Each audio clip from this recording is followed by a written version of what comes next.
stroke yung asawa ko ng January.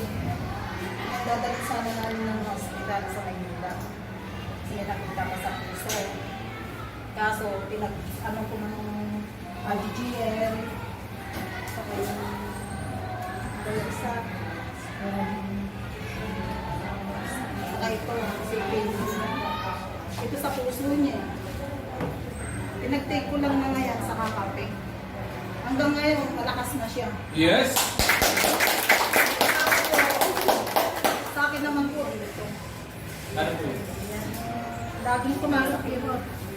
Tapos pag nasikat ako ng kape na mabibili sa tindahan, hindi ko alam kung anong posisyon yung gusto ko yung higa ko. Kasi masama nga, hindi ko maintindihan yung sakit niya. Dito ako nag-aari. Nawala na po yung sakit. Yes! Ito pa rin. Iniinom namin, kami lahat. Yung pamilya niyo. Buong pamilya. Pero yung mga bata dito. Pwede na rin mo. Matakaw ako dito. Anim na beses sa araw. Ikwento nyo nga po kung paano yung naging ano sa inyo yung yung sa mister po ninyo para at least magkaroon sila ng idea. Yung nangyari sa kanya mula nung tayo nagkakilala hanggang sa nagkaroon kayo ng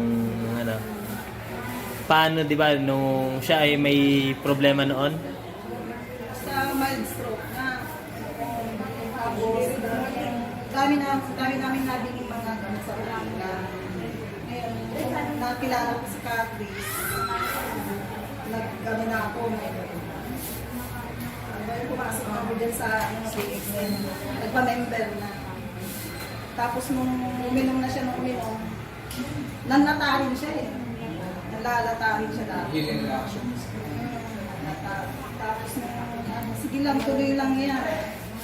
Tapos after January, February, March, April ata. May sumakit dito. Sobrang para daw binugbog. Inuwi niya, mas masakit pa. Pinainom ni Kakis ng ito ba yan? 15. Kasi maghapon lang nawala na. Yes! Wala na. Okay na.